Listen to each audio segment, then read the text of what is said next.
A su nombre.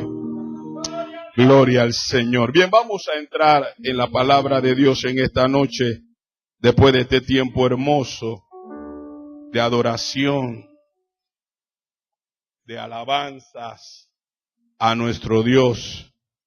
Yo quiero que ustedes me acompañen nuevamente a 2 de Samuel capítulo 6. Aleluya. Aleluya. 2 de Samuel capítulo 6. Bendito el nombre del Señor. Gloria a la gloria de Dios. 2 de Samuel capítulo 6. Vamos a estar leyendo 3 versos. Sí, vamos a leer el verso 10, el verso 11 y el verso 12. La última vez que estuvimos predicando o estuvimos exhortando aquí en la iglesia, hablamos del capítulo 6, del verso 1 al verso 9. Y hablamos del deseo versus el valor de la palabra. Amén. Hoy vamos a darle continuidad, porque eso fue lo que sentimos de parte del Señor, pero desde otra perspectiva. ¿Lo tienen, hermanos? Bien, reza la palabra del Señor en el nombre del Padre, del Hijo y del Espíritu Santo.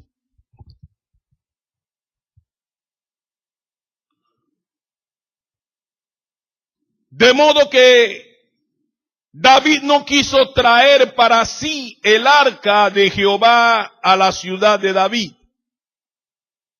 Y la hizo llevar David a casa de Obed-Edom Geteo. Y estuvo el arca de Jehová en casa de Obed-Edom Geteo 3 meses. Y bendijo Jehová a Obed-Edom y a toda su casa.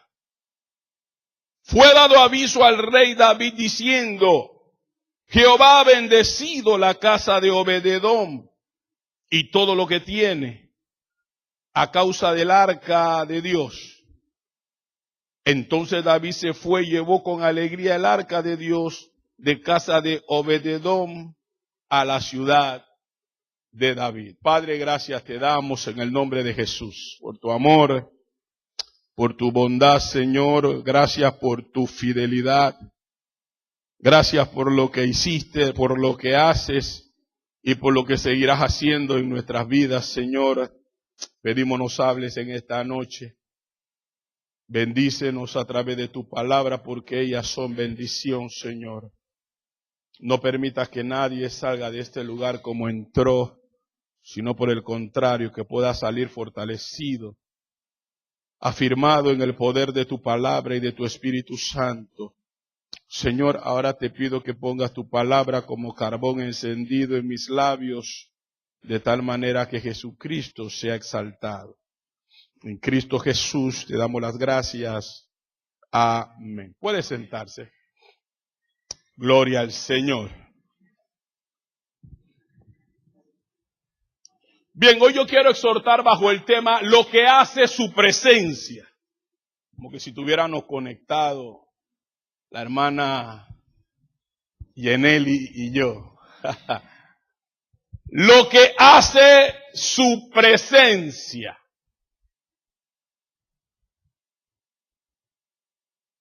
Todos los que estamos aquí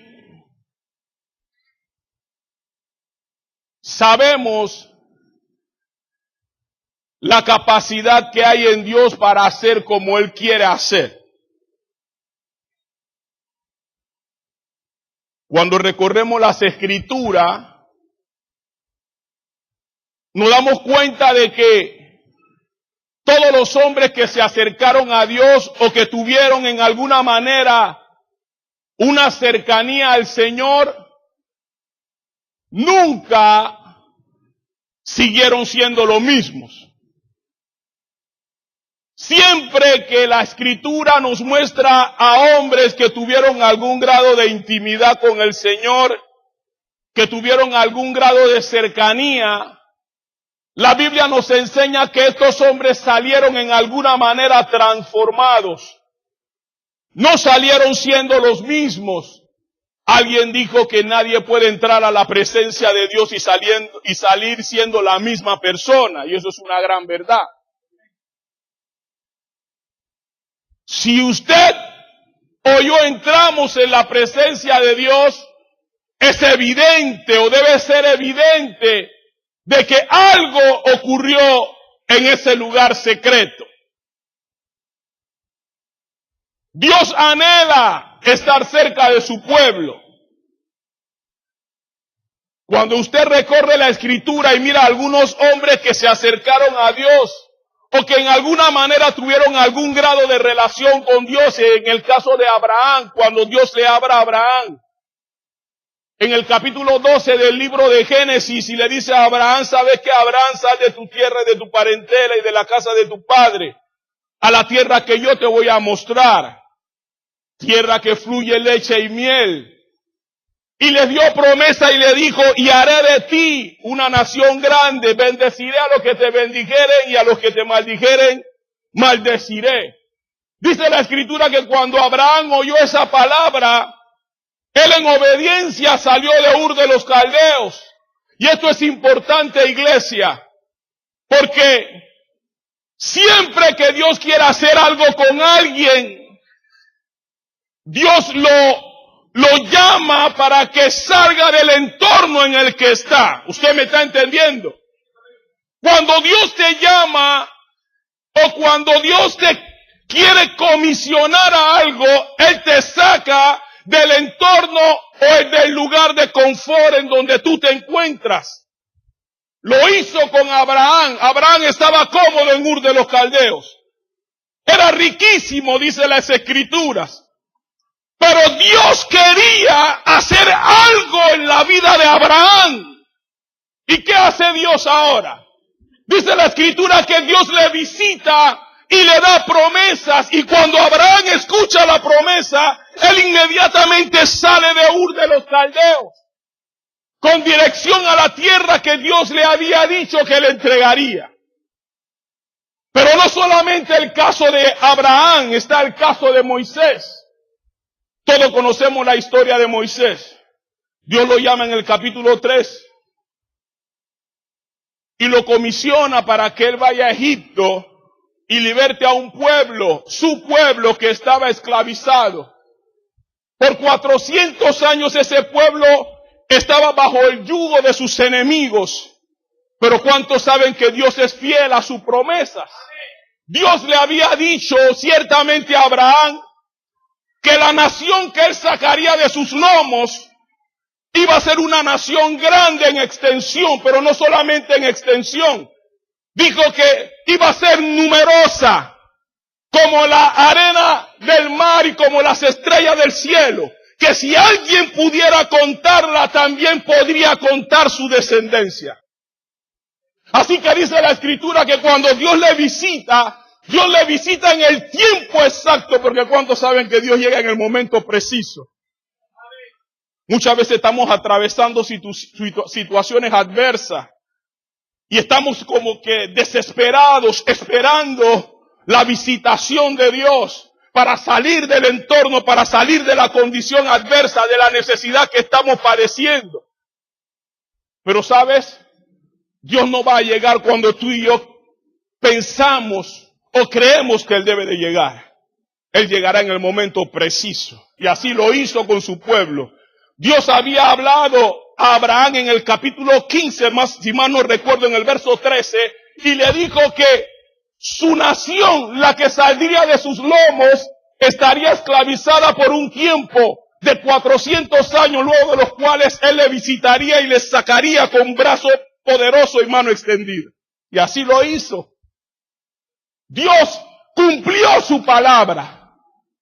Pero yo quiero que ustedes puedan notar que todos los hombres que Él visitó, le cambió el entorno de vida. Su vida no siguieron siendo las mismas.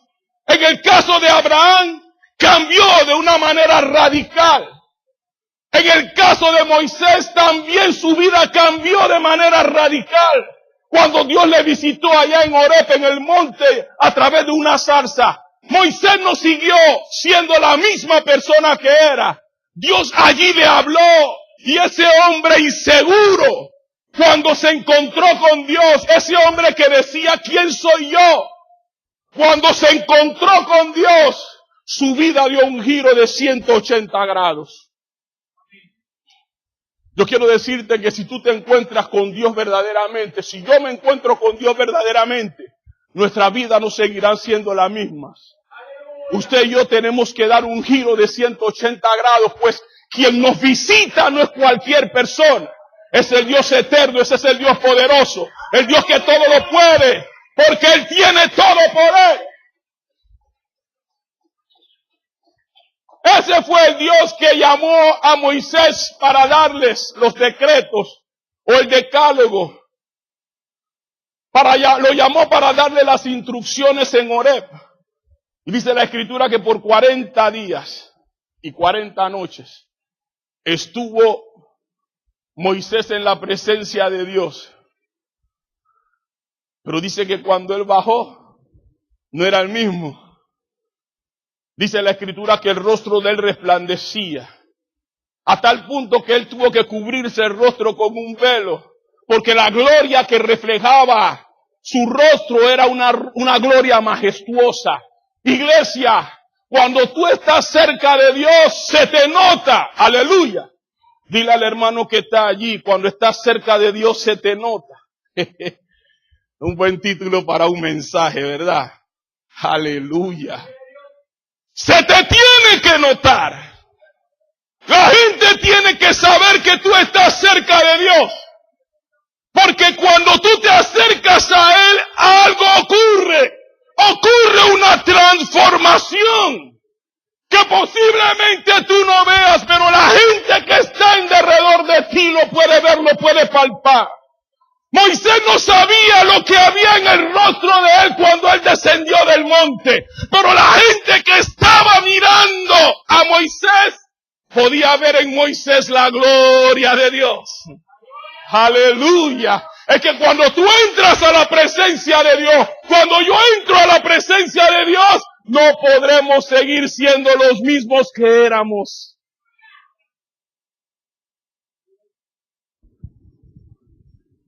¿Y qué decir de Sansón? Aleluya. Usted puede leerlo en casa, capítulo 3 en adelante del libro de los Jueces. Sansón. El que nos pintaban de chiquitito con una melena larga. El fuertudo.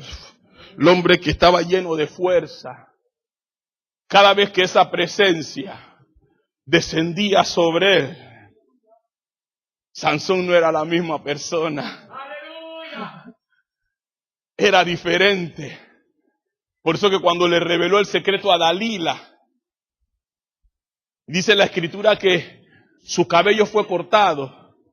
Dice que cuando Dalila le dijo, Sansón, los filisteos. Y él se levantó, dice la Escritura que cuando él se levantó, él pensaba que iba a ocurrir lo que solía ocurrir cuando sus enemigos se levantaban contra él. Pero para su sorpresa, dice la Escritura que ya el Espíritu del Señor se había, ¿qué? Se había alejado de él, se había ido de él.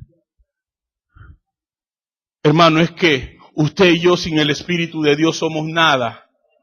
Usted y yo sin la presencia somos nada. Por eso cantaba la hermanita Yeneli, Espíritu, ven, ven, ven. Es que sin Él usted y yo no somos nada, iglesia. Y Dios nos está llamando a darle a esa presencia el lugar que se merece. No se trata de una emoción. Se trata de darle a esa presencia el lugar que se merece, iglesia. Sí, posiblemente te rindes cuando estás aquí en la casa de Dios. Desplegas todo tu corazón para adorarle y alabarle. Pero no se trata solamente de desplegar tu corazón aquí en la iglesia. Se trata de desplegar tu corazón en cualquier lugar en donde te muevas. Tú tienes que tenerlo presente, ¿sabes?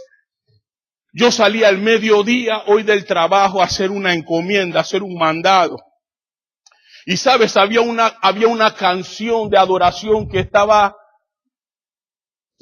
como cuando algo te está martirizando. No es que me estaba martirizando, es para que ustedes me entiendan.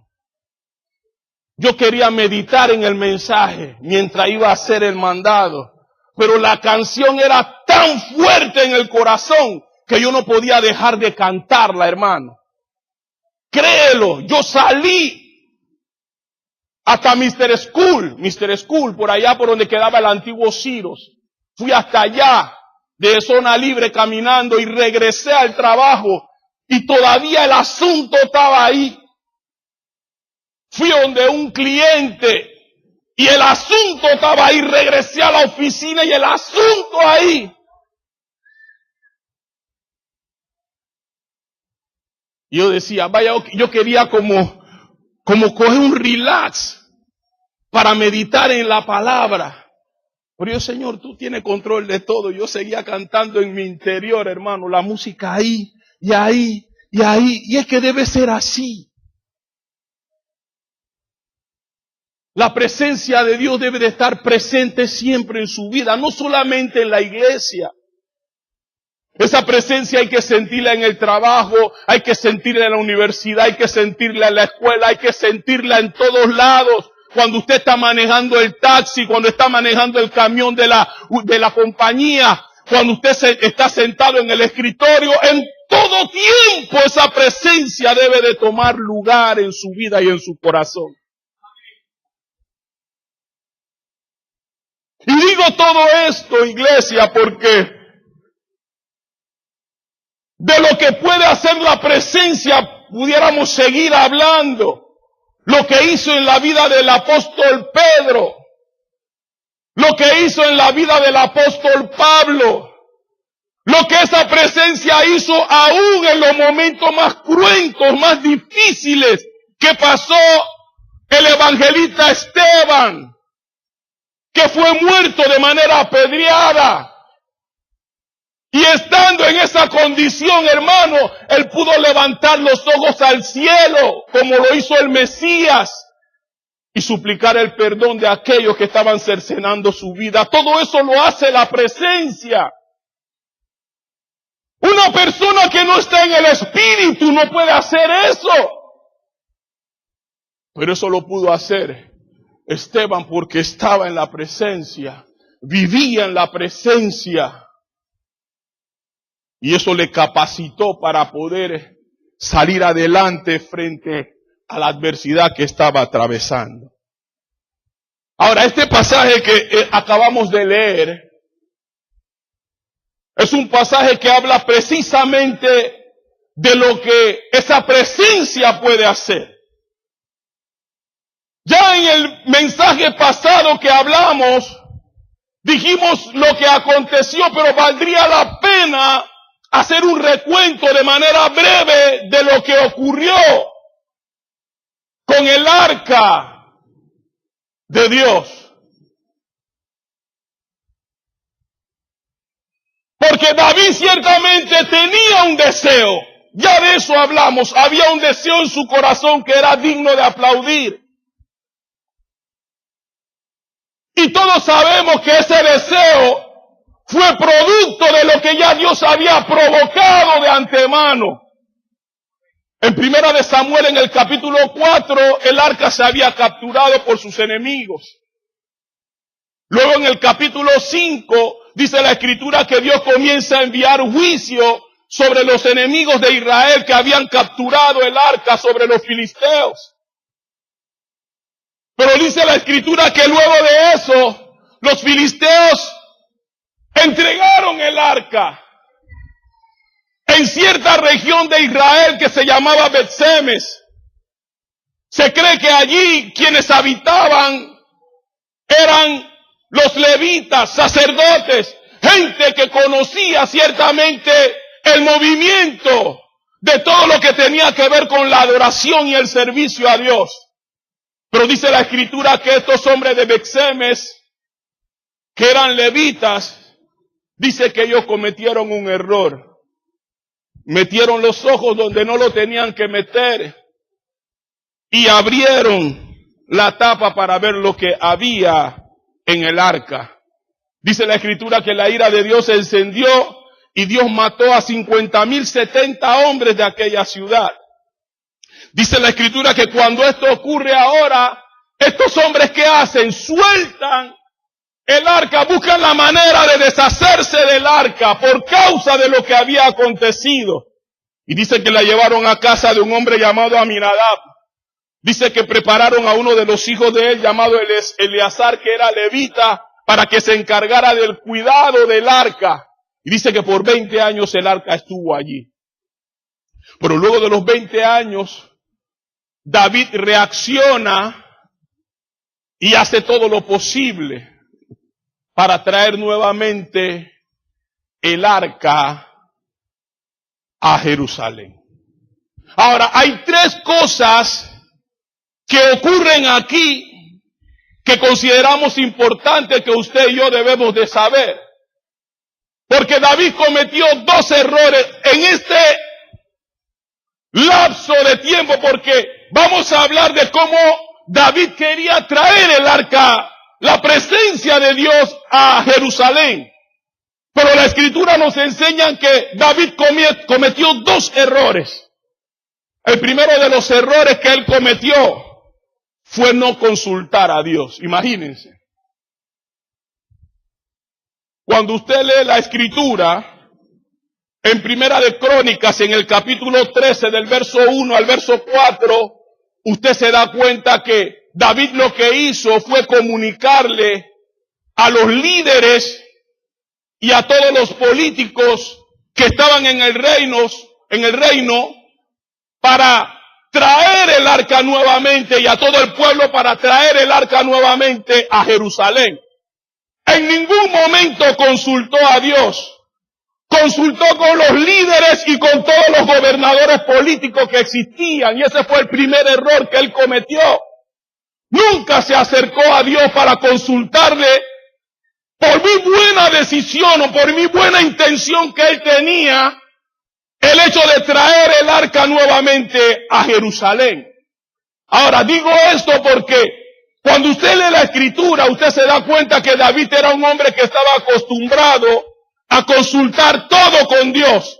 David no se movía si no consultaba a Dios primeramente todo lo que él quería hacer. Yo quiero que usted pase su página allí conmigo. En el capítulo 5, en el verso 19, verso 22 y verso 23 vamos a leer. Mire lo que dice el pasaje. Entonces consultó David a Jehová diciendo, iré contra los filisteos, los entregarás en mi mano. Y Jehová le respondió a David, ve, porque ciertamente entregaré a los filisteos en tus manos. Verso 22. Y los filisteos volvieron a venir y se extendieron en el valle de Refaim. Y consultando David a Jehová, él le respondió, no subas, sino rodéalos y vendrás a ellos enfrente de las balsameras. Mire, le estoy mostrando esto para que ustedes vean de que le podríamos mostrar muchos pasajes más, pero para que ustedes vean que David no se movía sin consultarle a Dios cualquier paso que iba a dar. Y ese debe ser un principio que usted y yo debemos de tener. No importa el grado de jerarquía que usted tenga dentro de la iglesia, usted y yo estamos llamados a consultar a Dios todo lo que usted y yo vamos a hacer. ¿Sabe? Hay gente que no consulta con Dios y después se meten en problemas. Y después quieren meter a Dios en el problema como que Dios es el culpable. No. Si no consultaste, sabes, cuando tú y yo consultamos a Dios podemos tener la certeza de que Dios nos va a dirigir a lo mejor. Porque Dios está viendo que lo estamos tomando en cuenta. Pero fíjense, un hombre que tenía por costumbre consultar a Dios, ahora va a tomar una decisión trascendental, no cualquier decisión. Era buena la intención de David, el deseo era bueno. Pero no hizo lo que él tenía que hacer. Lo primero que se tenía que hacer era consultar y no lo hizo. Lo segundo en lo que David erró fue que ignoró la palabra de Dios.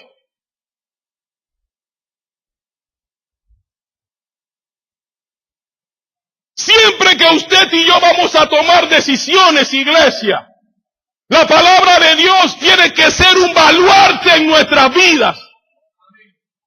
Usted no puede tomar, yo no puedo tomar decisiones que estén alejadas de los principios, que estén alejados de los mandamientos y decretos que Dios ha establecido.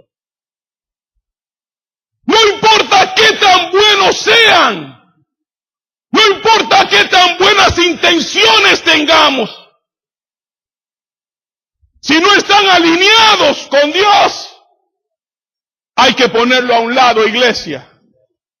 Y esto es interesante porque primero, no toma en cuenta a Dios. Segundo, ignora su palabra. Y dice que comienzan la travesía. Ahora, hay algo interesante aquí, iglesia. Porque David no iba solo. Recuerden que le dije que él había convidado ¿a quién? A todos los líderes y todos los gobernantes políticos. Como que él quería unificar el pueblo. Pero en esa unificación estaba errando en el blanco porque estaba ignorando lo más importante, la palabra de Dios.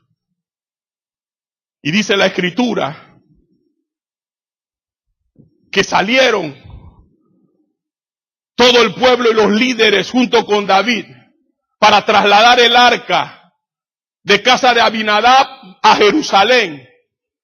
Y dice, me llama la atención, iglesia, porque dice la Escritura que iban entusiasmados. Dice que todo el pueblo estaba entusiasmado y gozoso. Pero hay algo interesante aquí, hermano. El gozo y el entusiasmo no quería decir que los métodos que David estaba utilizando eran los métodos correctos. ¿Usted me está entendiendo? O sea que usted y yo podemos estar haciendo cosas que se vean bien, que suenen bien, que estén llenos de gozos, que estemos llenos de gozo, y sin embargo, estamos cerrando en la metodología que Dios ha establecido para que sus caminos y sus propósitos se lleven a cabo. Así que el gozo y el entusiasmo del pueblo o de la congregación, como usted le quiera decir, el gozo y el entusiasmo de los líderes y de los gobernantes en ninguna manera aseveraba que lo que se estaba haciendo era correcto, o lo que se haría de manera subsecuente era correcto delante de los ojos de Dios. Y hay que tener cuidado. Usted que es líder, yo que soy líder, tenemos que tener cuidado, porque estamos viviendo tiempos en donde nuestro adversario se está vistiendo, como dice la Escritura, como ángel de luz. Así que hay que abrir los ojos, iglesia. Hay que abrir los ojos. Hay que estar chispa, como dicen por ahí. Decía mi papá, hay que estar ojo al Cristo. Así mismo es. No hay que estar con el ojo puesto en más nadie que en Cristo. Aleluya. Hay que estar ojo al Cristo, hermano. Porque el enemigo está actuando con mucha sutileza. Ahora, naturalmente, a la larga, los métodos humanos siempre fallan. ¿Y por qué digo esto? Porque al ignorar la palabra, David comenzó a actuar como ciertamente habían actuado los filisteos. Imagínense, ¿qué hizo David? El deseo era bueno, la intención era buena, pero ahora David toma el ejemplo de los filisteos para transportar el arca de la casa de Abinadab a Jerusalén. Y siempre que los métodos, hermanos, sean humanos, las cosas no van a salir como deben de salir. ¿Cuántos dicen amén conmigo? Dice la Escritura que los bueyes comenzaron a tropezarse. Mano, yo creo que Dios me mandó los ángeles y los ángeles comenzaron a meterle el pie, hermano. Y comenzaron a tambalearse los bueyes. Y dice la Escritura que en ese asunto el arca comenzó a tambalear y se iba a caer. Y dice que Usa metió la mano. ¿Sabes? Usa no era cualquiera. Usa era un levita. ¿Sabe de qué eso me habla? Eso me habla de que tú puedes estar ocupando un cargo, una posición. Y aún ocupando el cargo y la posición, tú y yo podemos desconocer ciertas cosas de Dios. El cargo no nos hace los que más conocimiento tengamos o los más sabios, no. Ya le dijimos que el rey David, después que ocurrió el evento, dijo, hey, ¿y cómo haré yo para traer el arca a mi casa? Hablando de Jerusalén. Entonces, Usa no era cualquiera, era un levita. Sin embargo, Usa ignoraba que él no podía tocar el arca del pacto. Cuando usted lee la Biblia en el libro de Números, en el capítulo 4, en el verso 1 en adelante, creo que por ahí por el verso 5, usted se da cuenta que los únicos que podían tocar el arca, ¿sabe quiénes eran? Lo de la línea de Aarón. O sea, Aarón y sus hijos, cuando se iban a mudar de un lugar a otro, quienes estaban en la capacidad o los que tenían la autoridad de desmontar cada uno de los enseres del tabernáculo, eran precisamente Aarón y sus hijos. Ellos eran los únicos que podían tocar el arca. No así los otros levitas, descendientes de Coat, porque Usa era un descendiente de Coat, era un coatita, venía de esa línea. Él podía cargar sobre sus hombros todos los enseres, mas sin embargo no podía tocar en ninguna manera. Cuando usted lee el capítulo 4, el verso 15 del libro de Números, se lo voy a leer allí rapidito. Números capítulo 4, verso 15, mire lo que dice. Vamos a leer el 5 y después vamos a ir allá. Mire lo que dice las Escrituras. Cuando haya de mudarse el campamento, vendrán Aarón y sus hijos y desarmarán el velo de la tienda y cubrirán con él el arca del testimonio. Eran ellos los únicos que podían desmontarlo y tocarlo. Verso 15. Dice, y cuando acaben Aarón y sus hijos de cubrir el santuario y todos los utensilios del santuario, cuando haya de mudarse el campamento, vendrán después de ellos los hijos de Coat para llevarlos, pero no tocarán cosa santa, no sea que ¿qué? Que mueran, no podían. Usa era un levita, descendiente de los de Coat, podía cargarlo sobre sus hombros, mas sin embargo no podía tocarlo, porque cualquiera fuera de Aarón y sus hijos que lo tocaran, inmediatamente quedaban fulminados. Así que ahora Dios tiene que enviar juicio sobre la vida de Usa, porque Usa había quebrantado el mandamiento del Señor. Esto es interesante. Usa no era cualquiera. Métate eso aquí en la cabeza. Era un levita. Era un descendiente de Coat.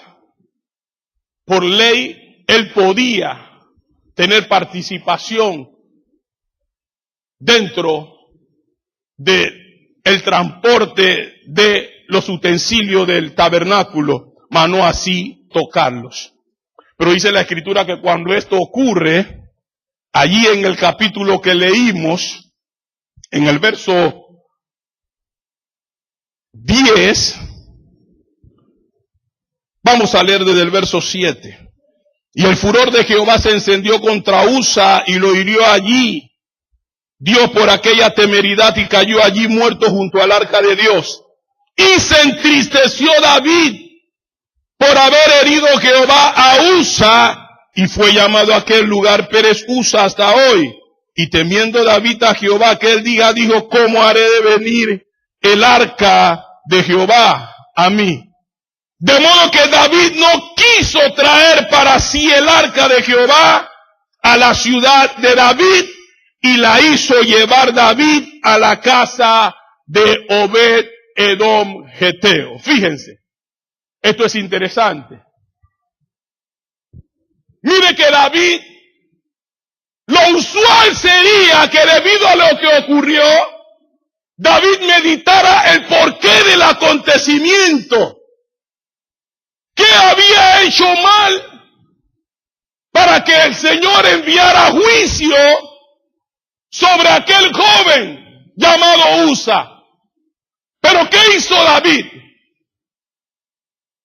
David se fue por el lado más sencillo.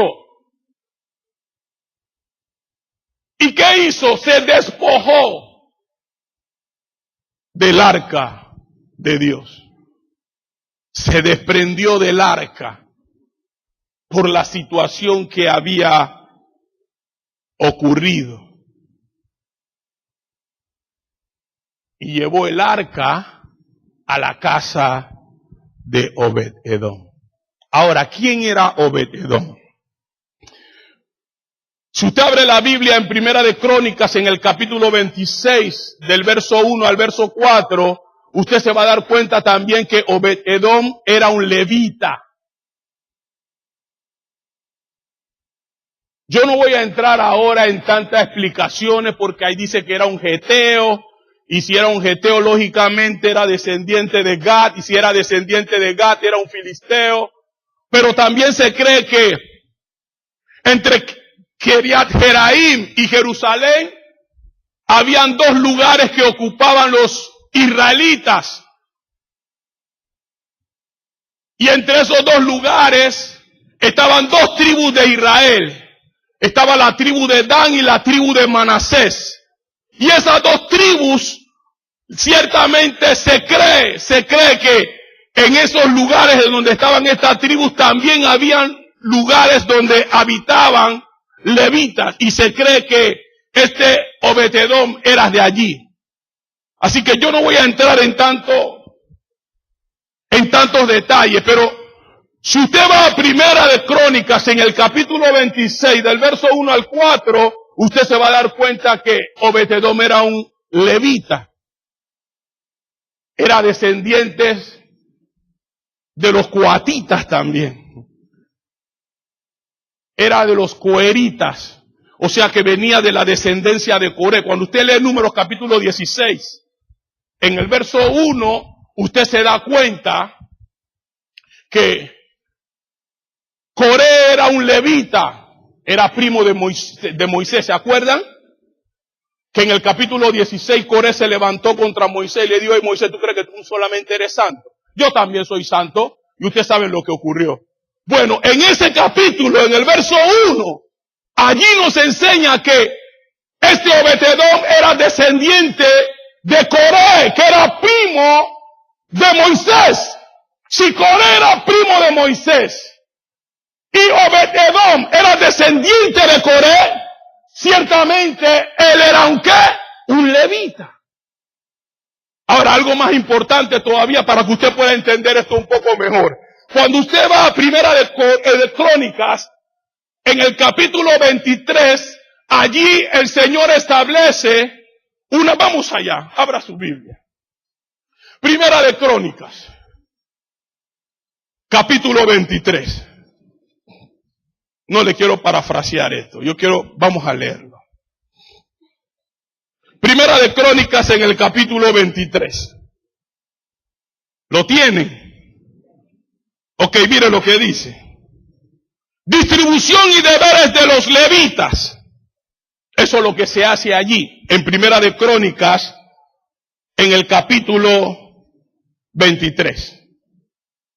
Allí se distribuyeron, voy a leerle rapidito. Siendo pues David ya viejo y lleno de días, hizo a Salomón su rey, hizo a Salomón su hijo rey sobre Israel.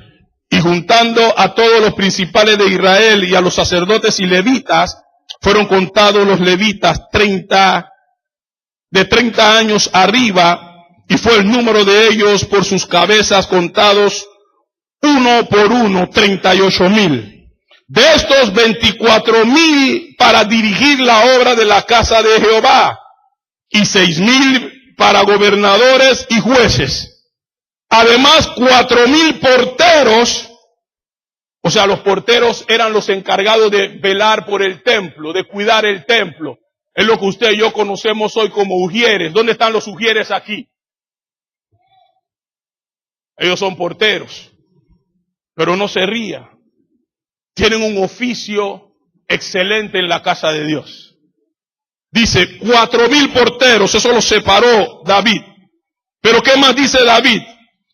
Dice, y 4,000 para alabar a Jehová, dijo David, con los instrumentos que he hecho para tributar alabanza. De allí salieron los cantores. Pero yo quiero que usted vaya conmigo ahora al capítulo 26. Vamos al capítulo 26. Porque yo quiero llevarlo al oficio de los porteros. ¿Y quién eran los porteros? ¿Quién estaba involucrado dentro de los porteros? Capítulo 26, verso 1, dice, también fueron distribuidos los porteros de los coreitas. Ya le dije que Obed-Edom era descendiente de Coré, de los coeritas. Dice, Meselmaías, hijo de Coré, de los hijos de Asaf. Los hijos de Meselemías, Zacarías el primogénito, Jadiel el segundo, Zebadías el tercero, Jatniel el cuarto, Elam el quinto, Johanan el sexto, Elioenai el séptimo. ¿Los hijos de quién? De Obed-Edom, Semaías el primogénito, Jodabad, y por ahí se va. ¿Qué quiere decir? Con esto se afirma de que Obed-Edom era un ¿qué? Un levita. No era cualquiera. Y David tomó la decisión de llevar el arca, después que ocurrió el evento con Usa, a la casa de Obed-Edom. Pero algo ocurrió en esa casa. Vamos a leerlo porque ahora vamos a entrar en el mensaje. No se rían que no nos vamos a demorar hoy. Vamos allá. Capítulo 6. Verso 9. Y temiendo David llevar aquel día, dijo, ¿cómo haré venir a mí el arca de Jehová? De modo que David no quiso traer para sí el arca de Jehová a la ciudad de David, y la hizo llevar a casa de Obed-Edom. Importante. ¿Qué trajo? Escucha lo que voy a decir. ¿Qué trajo la presencia de Dios a la casa de Obed-Edom? Sabes, hay veces usted y yo andamos buscando la presencia, andamos buscando la bendición, ¿sí o no? ¿Cuántos andan buscando bendición por ahí? Sea sincero. Yo también ando buscando la bendición. Andamos buscando la bendición de Dios. Pero la bendición de Dios está en la presencia de Él. Mire lo que dice la Biblia en el verso 11. Dice, y estuvo el arca de Jehová en casa de Obed-Edom Eteo 3 meses. Y bendijo Jehová a Obed-Edom y a toda su casa. Hay algo interesante que mientras yo estudiaba el Señor trajo a mi mente. ¿Sabes? Lo mismo que ocasionó el juicio en la vida de Usa fue lo mismo que ocasionó la bendición en la casa de Obed Edom. ¿Está entendiendo, iglesia? ¿Pero por qué? ¿Cuál fue la diferencia? Es como decir, ¿por qué Dios lo bendice a él y no me bendice a mí como lo bendice a él? ¿Por qué Dios hace así con ella y no hace así conmigo?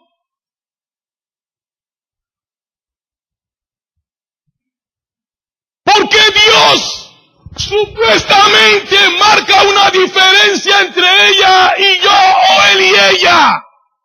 Dios no está marcando diferencia. Quienes marcan la diferencia frente a la bendición que Dios no quiere otorgar somos nosotros. Cuando tú y yo no hacemos como Dios espera que hagamos, cuando tú y yo ignoramos lo que usted y yo tenemos que tener presente, entonces se comienzan a ver las diferencias. No porque Dios lo quiera así. Sabe que Dios no quiere bendecir a todos. Sabe que David comenzó a disfrutar de la bendición después que fue a los registros y se dio cuenta cómo él tenía que trasladar el arca. Usted puede ir al capítulo 15 y se va a dar cuenta. Entonces las cosas en la vida de David comenzaron a cambiar. ¿Por qué? Porque comenzó a ordenar el camino. Comenzó a hacer las cosas como Dios esperaba que se hicieran desde un principio. Iglesia, usted y yo no podemos esperar bendición de Dios. No podemos esperar, hermano, que Dios derrame gloria si no estamos haciendo las cosas como Dios espera que la hagamos.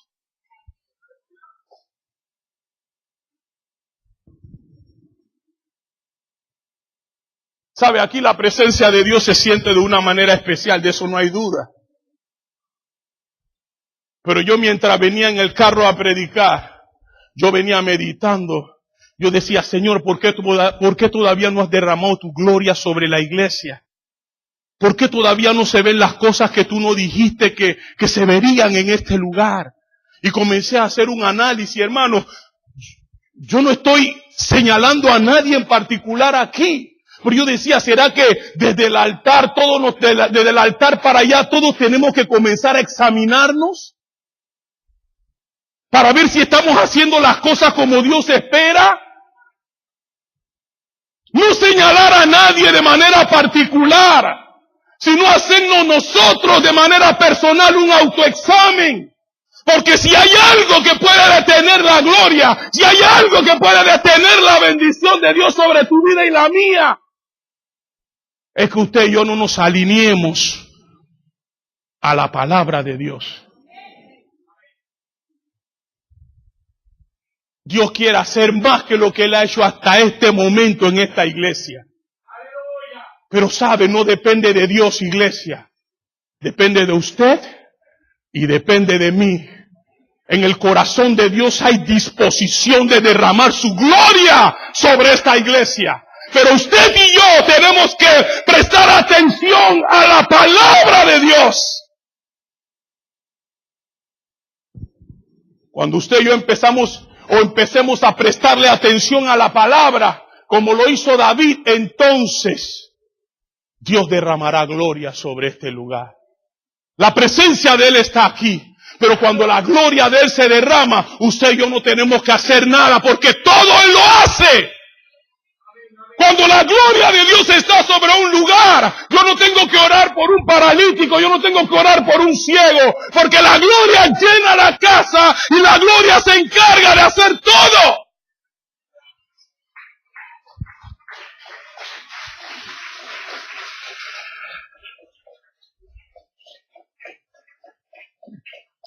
¿Qué trajo la presencia de Dios a la casa de Obed-Edom?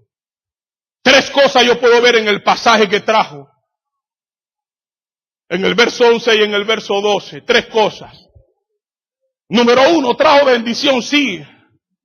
Pero bendición ¿sobre quién? Vamos a leerlo. Allí está. Verso 11. Y estuvo el arca de Jehová en casa de Obed-Edom, geteo 3 meses. Y bendijo Jehová ¿a quién? Número 1, a Obed-Edom. La bendición fue personal. ¿Sabe que Dios te quiere bendecir de manera personal? Hay cosas que Dios quiere hacer contigo, pero la quiere hacer de manera personal. No es un asunto colectivo. Hay cosas que Dios quiere hacer exclusivamente contigo, exclusivamente conmigo. Dice que bendijo a Obed-Edom. ¿Y qué más? ¿Y a qué? A toda su casa. O sea que si él tuviera tenido casa aquí, hubiera tenido casa allá en San Judas, hubiera tenido casa en La Cresta, hubiera tenido casa en Margarita, en Davie, en Espinar, hubiera bendecido todo. Porque todo era de él.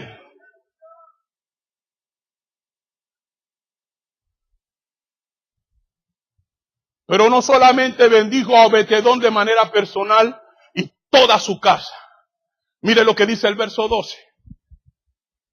¿Qué más? Fue dado aviso al rey, porque esto es interesante también. O sea que cuando Dios te bendice, la gente que está alrededor tiene que ver la bendición. Tú no puedes estar por ahí vociferando y que yo soy un bendecido de Jehová. No. Esto no es una cuestión de vociferar por ahí que yo estoy bendecido. No se trata de eso. Usted puede decir mucho con su boca. Las bendiciones de Dios se tienen que ver, se tienen que palpar. Y la gente que estaba en derredor de Obed-Edom estaba viendo la bendición. Dice, what boy? Obed-Edom está bendecido. Aleluya.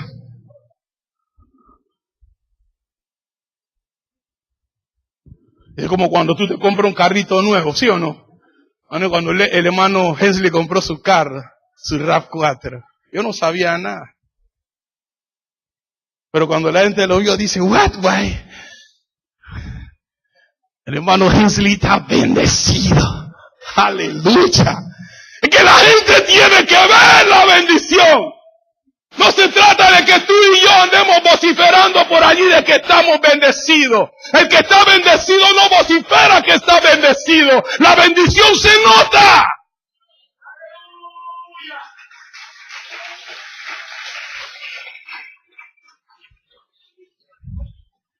Y dice que llegaron la gente, hermanos, que estaban en derredor de David, de Obed-Edom, llegaron donde David. El rey.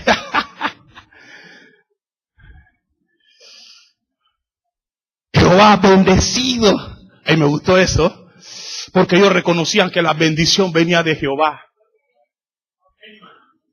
Ellos no dijeron que la bendición venía del vecino, ni del amigo, ni del primo.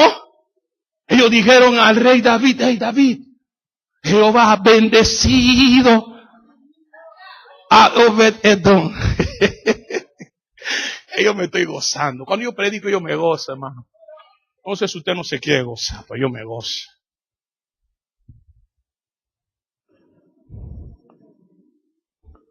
O sea que la presencia de Dios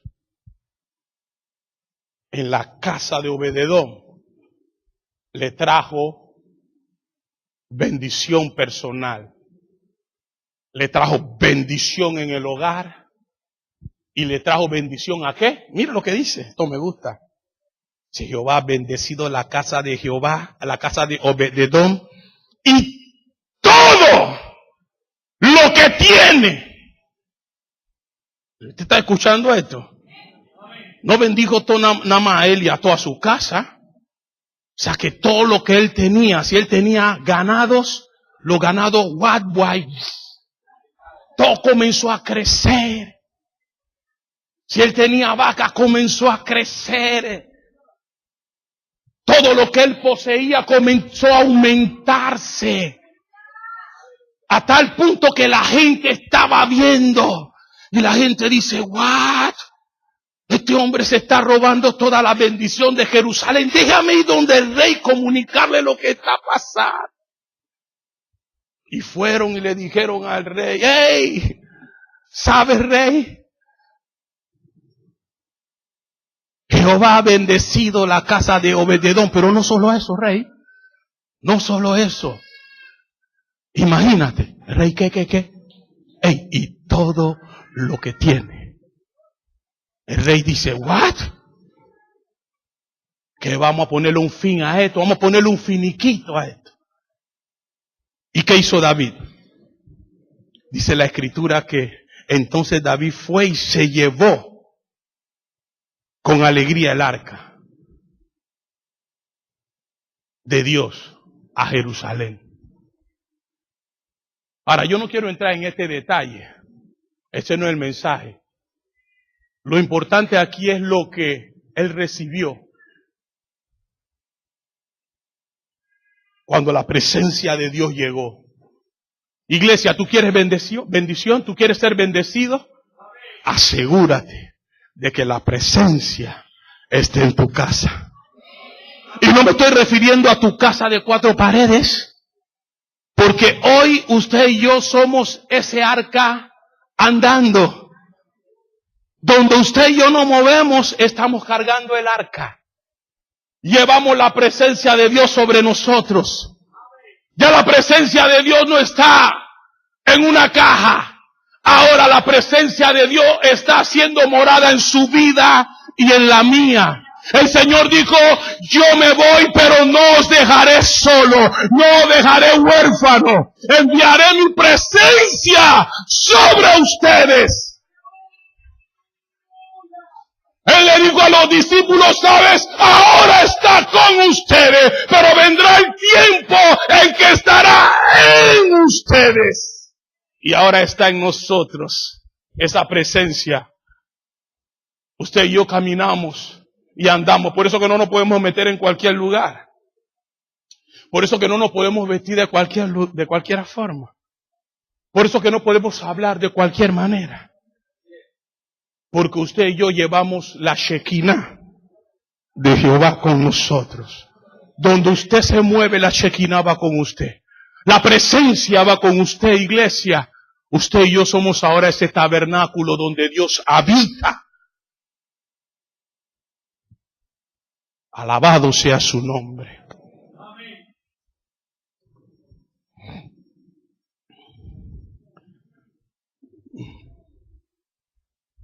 Pero ¿qué más trajo la presencia? La presencia trajo transformación. Sabe que la presencia no solamente bendice, la presencia transforma. ¿Sabes que Pablo era un perseguidor? Era un homicida. No porque él había levantado y había matado, no. El hecho de consentir lo convertía en un asesino. Pero cuando la presencia se le apareció en el libro de los Hechos, en el capítulo 9, Pablo nunca siguió siendo la misma persona. Dice que cuando el maestro se le apareció, le dijo, Señor, ¿qué quieres que haga? Sumisión, rendición. Es que cuando la presencia llega, tu vida y la mía es transformada. Tu carácter no puede ser el mismo. Tú no puedes andar caminando con esa cara de limón por ahí. No.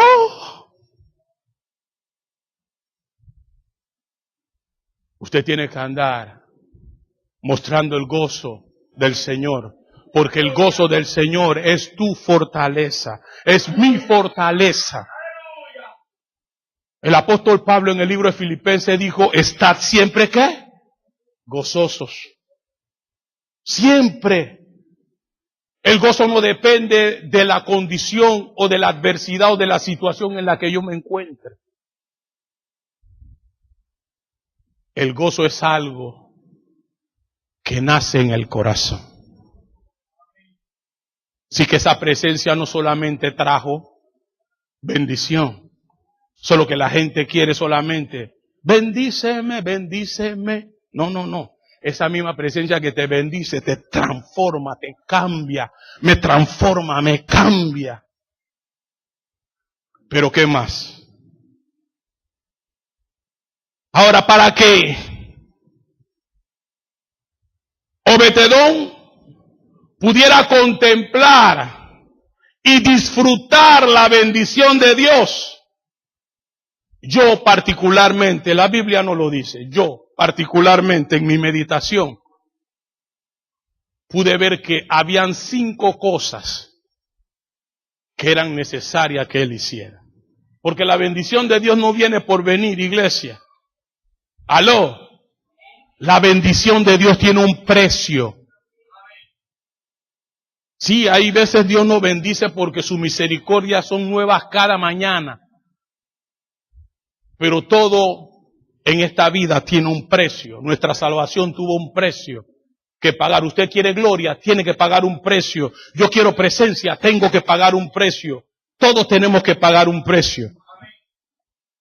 Y yo puedo ver 5 cosas que Obed-Edom tuvo que hacer para ver, y no solamente ver, para disfrutar la bendición que él había recibido de Dios. Lo primero que yo puedo ver aquí, que él tuvo que hacer para disfrutar o contemplar la bendición, fue que él aprovechó la oportunidad. ¿Y por qué digo que la aprovechó? Usted sabe que cuando a Usa se le mató, el Señor le quitó la vida a Usa, David tomó el arca y lo llevó a casa de Obed-Edom, ¿sí o no? Obed-Edom estaba en la potestad, tenía la libertad de no tomar el arca. Él podía tomar la decisión de decir, no. ¿Sabes qué, rey? Llévate ese arca para otro lado. Ese arca ha traído problemas. No había duda que él había escuchado lo que había acontecido en el campamento filisteo. Cómo Dios había enviado juicio a Gad, a los de Asdod y a los de Ecrón. No había duda que él había escuchado eso. Tampoco había duda que él se había enterado lo que Dios había hecho en Bet-Semes. Cuando los levitas habían visto dentro del arca. Y tampoco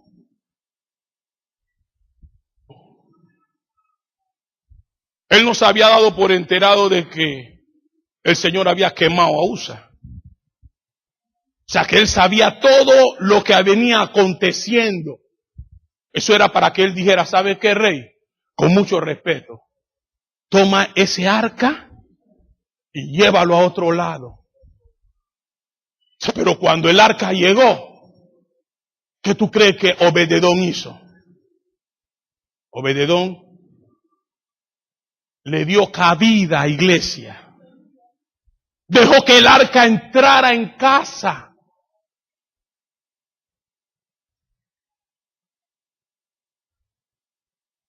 No era fácil, producto de todo lo que había acontecido. Él tenía 1001 razones para decir, yo no quiero eso aquí. Pero accedió y tomó el arca y dejó que el arca entrara en casa.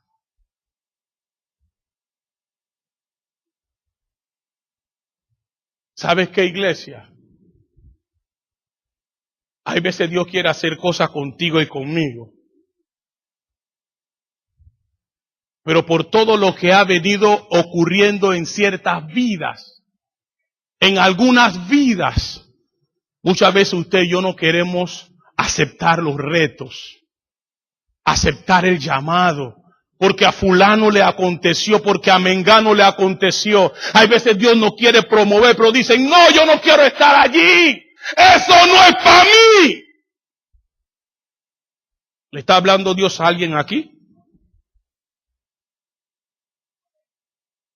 Y decimos, no, yo no quiero eso.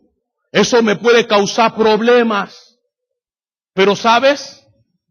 Muchas veces cuando tú comienzas a ver hacia atrás, tú te das cuenta que todo lo que le estaba ocurriendo, todo lo que le había ocurrido a las personas que te antecedieron, le ocurrió porque no estaban haciendo las cosas como deberían de hacerlas.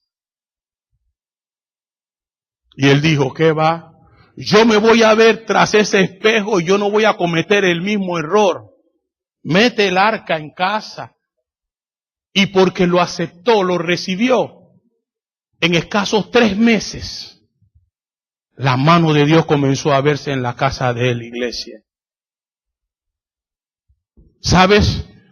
Hay veces Dios no quiere promover, pero muchas veces por el temor, muchas veces por las cosas, las adversidades, qué sé yo, hermano, muchas veces nos detenemos y perdemos la oportunidad que Dios nos está dando. Hay que aprovechar las oportunidades que Dios nos da, iglesia. No mire hacia atrás, no mire lo que le pasó a fulano o a sultano.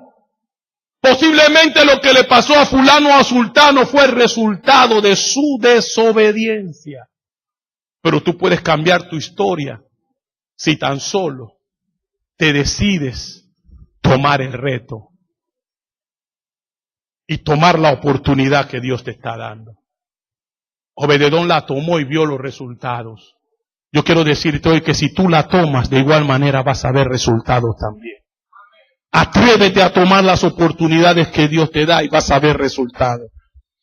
Lo segundo que yo puedo ver aquí es que Obed-edom le dio lugar a Dios. Le dio el lugar a Dios que él se merecía.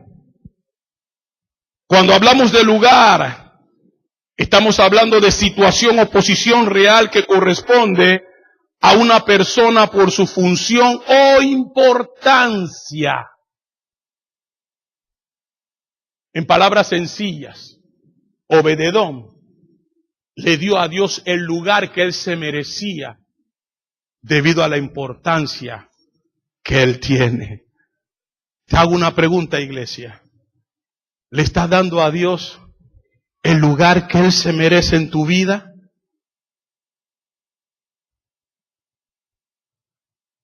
¿Sabe? Cuando habla de situación aquí, habla de disposición de algo o alguien respecto al lugar que ocupa. En palabras sencillas, ¿sabe lo que hizo Obed-edom?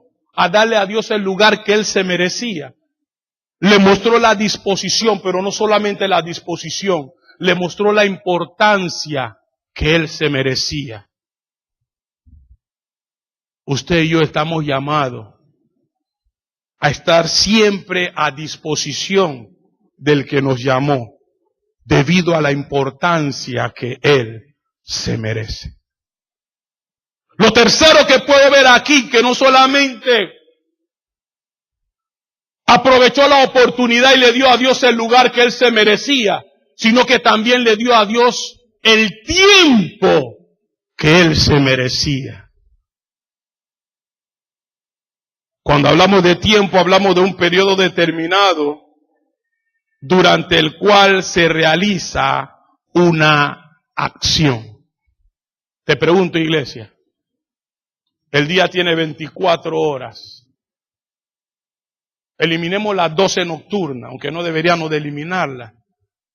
Tendríamos que meter como 15, porque dormimos como 8, por ahí, ¿verdad? 8, 9. Algunos duermen 12 horas, yo no sé. Pero ¿cuánto tiempo usted y yo le dedicamos al Señor? No me conteste a mí, iglesia. Medite. Usted le dedica 8 horas a la cama. Le dedica 8 horas al César. Le quedan 8. ¿Qué hace con las 8 que le quedan? ¿Cuánto tiempo le dedica o le dedicamos al televisor? Aló, iglesia.